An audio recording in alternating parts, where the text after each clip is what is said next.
우리 사도신경으로 신앙 고백 드리겠습니다. 전능하사 천지를 만드신 하나님 아버지를 내가 믿사오며 그 외아들 우리 주 예수 그리스도를 믿사오니 이는 성령으로 잉태하사 동정녀 마리아에게 나시고 본디오 빌라도에게 고난을 받으사 십자가에 못 박혀 죽으시고 장사한 지 사흘 만에 죽은 자 가운데서 다시 살아나시며 하늘에 오르사 전능하신 하나님 우편에 앉아 계시다가 저리로서 산자와 죽은 자를 심판하러 오시리라. 성령을 믿사오며 거룩한 공예와 성도가 서로 교통하는 것과 죄를 사하여 주시는 것과 몸이 다시 사는 것과 영원히 사는 것을 믿사옵나이다. 아멘. 찬송가 435장 찬송 부릅니다.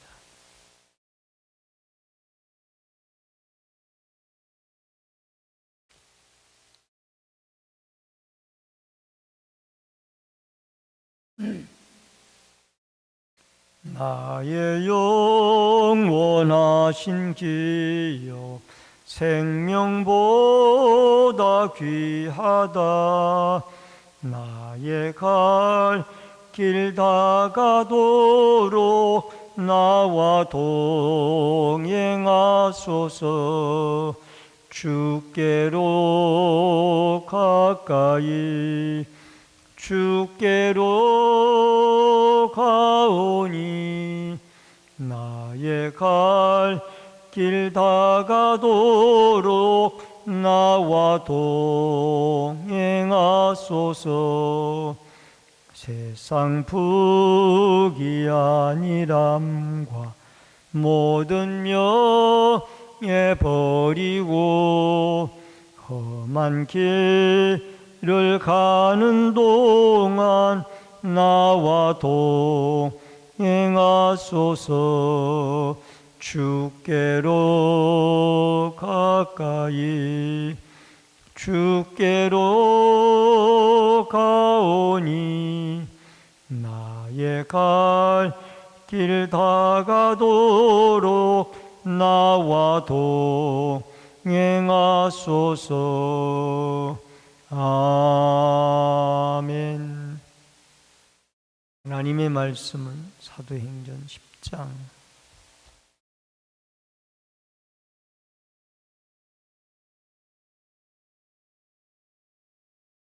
사도행전 10장 17절로 33절의 말씀입니다.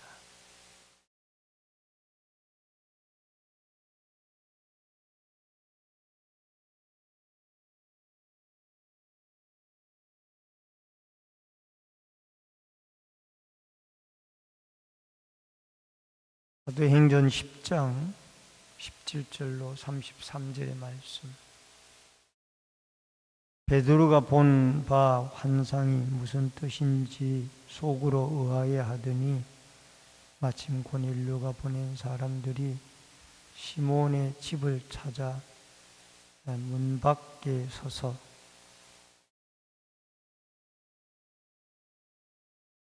베드로가 그 환상에 대하여 생각할 때에 성령께서 그에게 말씀하시되 두 사람이 너를 찾으니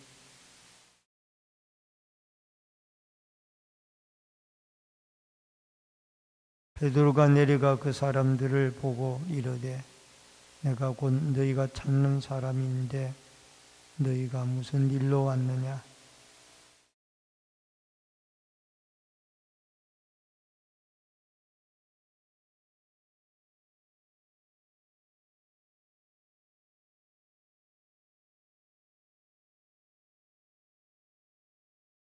베드로가 불러들여 유숙하게 하니라. 이튿날 일어나 그들과 함께 갈새 요빠에 온 어떤 형제들도 함께 가니라.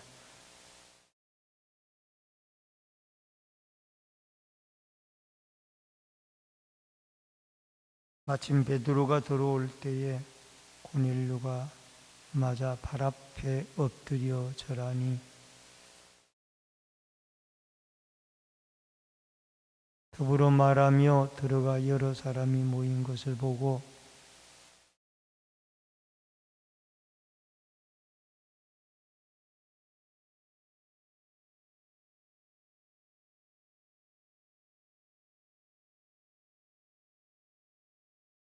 부름을 사양하지 아니하고 왔노라.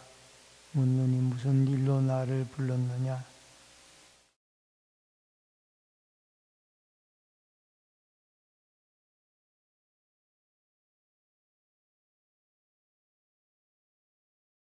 말하되 고넬료야, 하나님이 내 기도를 들으시고 내 구제를 기억하셨으니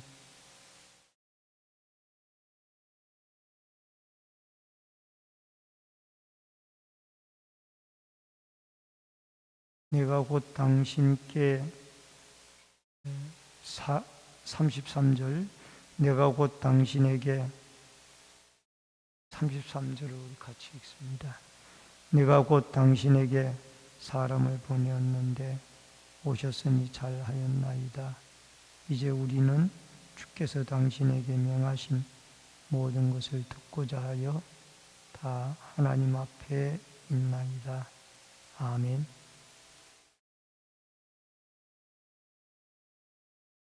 오늘은 고넬료와 베드로와의 만남에 대해서 이 새벽의 말씀을 통해서 은혜를 나눕니다. 유대인들이 이방인들과 함께 앉거나 식사를 하거나 유숙을 하는 일은 그 당시 유대의 사회에서는 도저히 있을 수 없는 일들이었습니다. 근데 이 베드로는 유대인이고 고넬료는 이방인 로마의 백부장이죠. 근데 이들이 예수를 믿으면서 이제 다 하나님의 자녀가 되어져서 하나님의 백성이 되어져 서로 둘이 만나게 되어지고 말씀을 듣고 함께 유숙하게 되어지는 이런 일들이 일어나게 되어집니다. 이제 복음이 예루살렘에서 유대로 다시 사마리아로 땅끝까지 퍼져나가게 되어지는데 고넬료가 살고 있는 가이사라에 확실하게 복음이 증거되어지고 성령 강림의 역사도 일어나게 되어지는 것을 보게 되어집니다. 베드로는 이제 3번씩이나 환상을 보여줬기 때문에 고넬료가 보낸 사신의 말을 듣고 함께 고넬료의 집으로 가게 됩니다. 17절로 20절에 보면은 성령의 명령과 함께 가라. 성령의 명령이 함께 가라. 17절에 보니까 베드로가 본 바 환상이 무엇인지 속으로 의아해 했습니다. 그 환상은 보자기에 부정한 짐승들이 들어있는 그런 환상인데 하나님이 잡아 먹으라고 그랬죠. 마침 그때에 이 고넬료가 보낸 사람이 베드로를 찾아왔습니다. 이 베드로라는 시몬이 여기에 유숙하느냐? 그때 성령께서 베드로에게 말씀합니다. 19절에 성령께서 그에게 말씀하시되 두 사람이 너를 찾으니 하나님은 필요한 때에 이렇게 주님을 믿는 주의 백성들에게 적절한 말씀을 하신 말씀의 하나님입니다.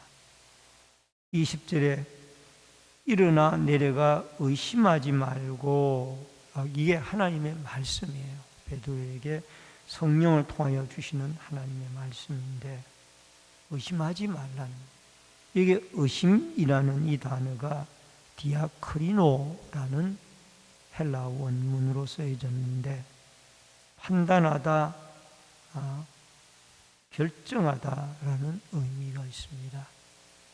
이 말은 자기가 판단하고 자기가 결정하지 말라는 것입니다. 의심하지 말라는 말은. 그리고 하나님의 뜻에 순종을 하며 살아가라 라는 것이 오늘 여기 20절에 하나님이 베드로에게 주시는 중요한 말씀입니다. 많은 사람들이 자기 경험과 생각에 의해서 판단하고 결정하고 또 이것이 하나님의 뜻에 오히려 어긋날 수도 있다라는 그런 생각을 우리가 가지고 늘 하나님이 성령을 통하여 우리에게 말씀하시는 주의 말씀을 올바로 듣고 또 행동할 수 있는 여러분과 제가 되어질 수 있기를 주의 이름으로 축원합니다. 그 다음에 두 번째로 고넬료의 초청입니다. 21절로 23절에 보니까 그가 사람을 보내어 이 베드로를 요바에 머물고 있는 이 베드로를 초청을 합니다. 근데 그들이 그 사신들이 베드로를 만나서 22절에 보니까 자기 주인 백부장 고넬료에 대해서 말을 하는데 이 하인이 보기에도 주인 고넬료는 하나님을 경외하고 유대 온 족속에게 칭찬을 받는 사람으로 이렇게 천사의 지시를 받고 베드로를 초청하러 왔다라는 것을 말씀을 하고 있습니다. 그래서 베드로는 불러서 이 사신들을 유숙하게 되어집니다. 이방인들을 받아들이고 식사하고 잠자리까지 제공하는 이 일은 유대교에서 엄격하게 금지하는 일이었지만 이미 베드로는 자기에게 보여주신 하나님의 환상과 음성을 듣고 이제 유대인들 외의 이방인들과 함께 식사하고 또 그들과 함께 유숙하며 그들과 함께 이 대화를 나누는 아름다운 모습을 예수 그리스도의 복음이 이루어 놓은 모습이 아닌가 생각을 해봅니다. 그리고 마지막 또 세 번째 고넬료와 그 다음에 세 번째 보니까 고넬료와 베드로의 만남이 나오는데 23절 하반절부터 27절까지의 말씀입니다. 24절에 보니까 이 고넬료는 베드로를 초청을 해서 하나님의 말씀을 듣기 위하여 자기만 있는 것이 아니라 자기의 친척과 가까운 친구들까지 모아서 같이 함께 이 말씀을 듣기 위하여 베드로를 기다리고 있는 모습입니다. 마치 그 만학도가 열심히 공부를 해서 어떤 하나님의 글자 하나라도 터득해 보고자 하는 그런 심정으로 이 고넬료는 하나님의 말씀을 듣기 위하여 사모하는 그런 모습을 볼 수가 있습니다. 25절 보니까 베드로가 들어올 때 발 앞에 엎드려 절을 하게 되어지니까 베드로는 뭐라고 이야기합니까? 26절에 가서 일어나라. 나도 사람이다. 영광을 받아야 할 분은 오직 하나님이다. 라고 이 고넬료를 일으켜 세웁니다. 그리고 28절에 가서 유대인이 이방인과 교제하는 것이 유대인의 법에 의하면 위법인 줄 알지만은 하나님께서 내게 지시하사 아무도 속되다 하거나 깨끗하지 않다 하지 말라 하기로 결국은 이 하나님의 환상을 보고 베드로는 생각을 바꾸었다라. 그리고 29절에 부름을 사양하지 않고 여기에 부름은 고넬료의 하인들을 통하여 고넬료가 베드로를 부르는 부름도 있지만은 하나님의 부름도 있었습니다. 하나님이 베드로를 고넬료의 가정에 가서 말씀을 전하라고 불러 세웠던 것입니다. 이것은 구원으로의 초청입니다. 그리고 이 베드로와 고넬료는 서로 다른 배경에서 살았던 사람이에요. 베드로는 갈릴리 어부에 고기를 낚는 사람이었고, 고넬료는 로마의 시민권을 가진 자뿐만 아니라 백부장의 군대 지휘관이었습니다.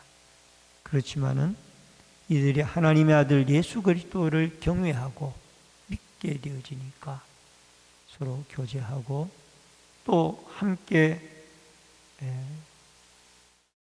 유숙하며 말씀을 듣고 나누는 이런 아름다운 관계가 이어지게 되어집니다. 예수 그리스도의 복음 안에서는 빈부귀천 차별이 없다라는 것을 우리에게 말해주고 있습니다. 오히려 갈릴리 어부 출신인 베드로가 로마의 장교에게 하나님의 말씀을 전하고 있고, 그 앞에 엎드려 절을 하는 겸손한 태도의 모습을 볼 수가 있습니다. 여러분, 네 번째로 겸손히 말씀 듣기를 청하는 고넬료인데 30절로 33절의 말씀입니다. 33절에 보니까 내가 곧 당신에게 사람을 보냈는데 오셨으니 잘하였나이다. 이제 우리는 주께서 당신에게 명하신 모든 것을 듣고자 하여 다 하나님 앞에 있나이다. 이들은 말씀 들을 준비가 되어져 있습니다. 그리고 베드로를 인간 베드로가 온 것으로 생각하지 않고 하나님이 하나님의 사자를 자기에게 보냈다. 그렇게 생각을 하고 베드로에게서 사람의 말이 아닌 하나님의 말씀을 듣고자 하는 그런 마음의 자세로 고넬료의 가족과 친지와 그의 친구들이 기다리고 있었고 사모하였던 것을 보게 되어집니다. 여러분, 고넬료는 가이사라를 다스리는 군인입니다. 그렇지만은 그는 신앙을 가지고 겸손한 사람이 되어졌고, 베드로에게 신방을 요청을 했고, 베드로는 그에게 하나님의 말씀을 전하게 되어집니다. 여러분, 예배로의 초청이고 더 나아가서 복음으로의 초청입니다. 여러분, 우리도 하나님 앞에 예배의 부름에 말씀을 듣고자 하는 사모하는 마음이 마치 목마른 사슴이 갈급한 그 목마른 사슴이 시냇물을 찾듯이 하나님의 말씀을 사모하고 그 말씀을 듣고 또 말씀을 듣기 위하여 초대하는 이 아름다운 일들이 있어져서 여러분과 제가 이 베드로를 통한 하나님의 말씀 듣기를 원했던 고넬료의 겸손의 마음과 말씀 사모함의 은혜가 여러분과 저에게 이 새벽에도 충만할 수 있기를 주의 이름으로 축원합니다. 기도하겠습니다. 고마우신 아버지 하나님, 은혜를 감사를 드립니다. 고넬료와 베드로는 서로 만날 수 없는 이방인과 유대인이었습니다. 그렇지만은 예수 그리스도의 복음 안에서 이들이 화목하고 서로 교제하며 또 말씀을 듣고 말씀을 전하며 함께 음식을 먹고 함께 유숙하였습니다. 예수님의 십자가가 복음이 이 모든 일을 이루어 놓은 줄 믿사옵고 우리도 예수 그리스도 안에서 모든 사람과 더불어 화평하고 또 그들과 더불어 복음 안에서 교제를 나눌 수 있는 신앙을 가지게 하여 주옵소서. 하나님의 말씀을 사모하는 이 고넬료에게 주셨던 이 마음이 우리에게도 있어져서 주의 종들을 통하여 전해지는 하나님의 말씀이 하나님이 나에게 주시는 생명의 말씀으로 알아. 그 말씀이 우리의 심령을 살리고 우리의 신앙을 튼튼하게 하는 축복의 역사들이 되게 하여 주옵소서. 이 새벽에도 기도하고 간구하고 부르짖을 때에 하나님의 성령이 함께해 주시기를 원하옵고 모든 말씀 예수님의 이름으로 기도하옵나이다. 아멘. 하늘에 계신 우리 아버지여, 이름이 거룩히 여김을 받으시오며 나라 임하옵시며 뜻이 하늘에서 이루어진 것 같이 땅에서도 이루어지이다. 오늘날 우리에게 일용할 양식을 주옵시고 우리가 우리에게 죄 지은 자를 사하여 준 것 같이 우리 죄를 사하여 주옵시고 우리를 시험에 들게 하지 마옵시며 다만 악에서 구하옵소서. 대개 나라와 권세와 영광이 아버지께 영원히 있사옵나이다. 아멘.